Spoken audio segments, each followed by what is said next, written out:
नमस्कार दोस्तों, मैं अंकुर उपाध्याय स्वागत करता हूं आप सभी का आपके अपने YouTube channel share market analysis में। दोस्तों यहाँ पे बात करूंगा आप सभी के साथ हिंदुस्तान जिंक के बारे में। इस स्टॉक में 2 दिनों में हमने अच्छा मूव, बढ़िया तेजी, शानदार तेजी देखी है और इस कंपनी के आज के सेशन में Q3 के नंबर्स आने थे जो कि जस्ट अभी अभी आते हुए दिख रहे हैं। नंबर्स की बात करूं उससे पहले मैं आपको बता दूं, निवेशकों के लिए खुशखबरी है क्योंकि कंपनी ने एक और बार बढ़िया डिविडेंड पेश करा है। डिविडेंड की बात करें तो अराउंड 13 रुपीज पर शेयर का कंपनी डिविडेंड देती हुई दिखी है।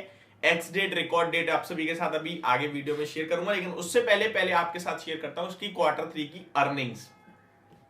तो अगर टोटल कंपनी की इनकम देखी जाए तो 8,214 करोड़ पे आई है, 8,703 करोड़ से घटकर क्वार्टर ऑन क्वार्टर बेसिस पे। ईयर ऑन ईयर बेसिस पे देखें तो यहां भी स्लाइटली गिरावट ही देखने को मिलेगी। लगभग 8,269 करोड़ के सामने 8,214 करोड़ पे आते हुए दिखी है आपको। तो टोटल इनकम यानी कि टोटल रेवेन्यू कह लीजिए या इनकम कह लीजिए, कुछ भी, इसमें तो आपको गिरावट देखने को मिल रही है। अगर टोटल कहीं ना कहीं आप एक्सपेंसेस को देखेंगे तो वो भी मैं आपको बता दूं, लगभग 5,000 करोड़ पे एक्सपेंसेस आते हुए दिखे हैं। 4,778 करोड़ से बढ़कर, यानी कि 4,778 करोड़ से बढ़कर 5,028 करोड़ पे एक्सपेंसेस हुए हैं, यानी खर्चे बढ़े हैं क्वार्टर ऑन क्वार्टर बेस पे और इनकम कम हुई है। तो ये एक अपने आप में थोड़ी प्रॉब्लम का विषय है। अब नेट प्रॉफिट भी देख लेते हैं इसी के साथ साथ कंपनी का। तो लगभग 2680 करोड़ से प्रॉफिट घटकर 2156 करोड़ पे आता हुआ दिखा है।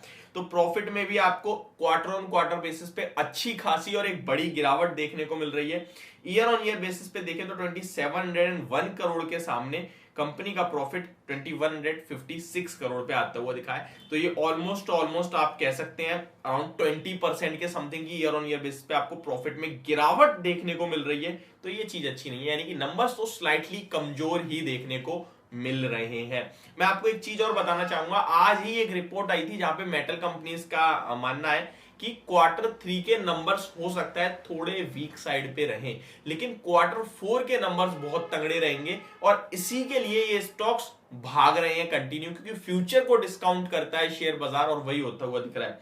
इस स्टॉक का अर्निंग पर शेयर मैं आपको बताना चाहूंगा, जो कि 5.10 पे आता हुआ दिखा है, 6.34 से घटकर क्वार्टर ऑन क्वार्टर बेसिस पे। ईयर ऑन ईयर भी इसमें गिरावट है, लगभग 6.39 रुपीज से घटकर 5.10 रुपीज पे आता हुआ दिखा है। तो अर्निंग पर शेयर भी इसका थोड़ा सा कमजोर पड़ता हुआ दिख रहा है, ये हम क्लियरली देख सकते हैं।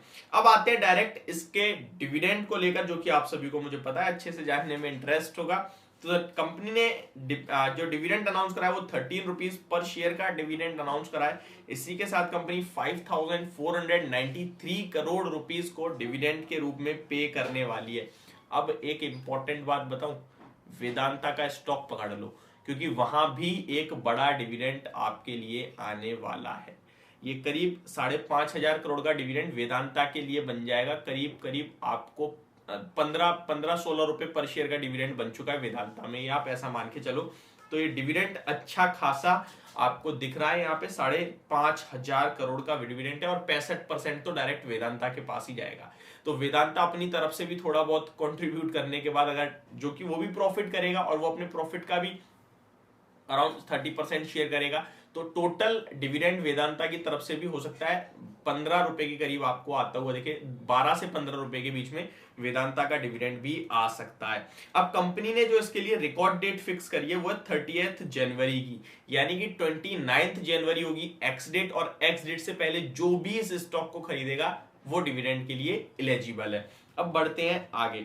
अब कंपनी के बारे में और कंपनी क्या कहती हुई दिखे, Hindustan zinc delivered best ever 9 month refined metal on the back of highest ever mined metal in FY22. We reached the 1 million ton mild metal landmark, and this year with the current rate we are confident of achieving 1 million ton refined metal mark and are fully geared to deliver another stellar annual performance, said CEO Arun Mishra ji. तो इनकी commentary आगे के लिए अच्छी दिख रही है। Stock की बात करें तो नंबर्स थोड़े वीक हैं, बट कमेंट्री और डिविडेंड प्लस आगे का आउटलुक इन कंपनीज को अब गिरने नहीं देगा जहां तक लगता है। तो जिसके पास भी ये स्टॉक है, पहले तो ये स्टॉक 13 रुपए पर शेयर कहीं ना कहीं स्टॉक में अभी तो बढ़ेगा, डिविडेंड वाले एक्स डिविडेंड वाले दिन गिरेगा, तो मुझे लगता है स्टॉक ज्यादा नेगेटिव तो नहीं दिखता, और चार्ट्स पे तो काफी स्ट्रॉन्ग है ही, पिछले कुछ दिनों से भाग भी कंटिन्यू रहा है, तो बने रहने की राय होगी अभी जिसके पास है, या फिर आपके पास जिस भी स्टॉक जिस भी लेवल से है वहां पे आप अपने स्टॉप लॉस के साथ डेफिनेटली होल्ड करें इस स्टॉक को। आज 377 पे क्लोजिंग देता हुआ दिखा है, काफी बढ़िया रन अप में दिख रहा है, काफी बढ़िया रैली देता हुआ दिख रहा है स्टॉक। जिसके पास है, अगर वो एक छोटा स्टॉप लॉस रखना चाहता है और हिसाब से रखें तो अराउंड 360 रुपीज के समथिंग का बन रहा है, वो भी काफी दूर निकल के आ रहा है, इनफैक्ट छोटा तो नहीं हो रहा, तो आप अपने बाइंग के हिसाब से ही रख सकते हैं। तो ये मेरी वीडियो, होप आपको समझ और पसंद दोनों आई होगी। Thank you so much for watching this video, have a great day guys.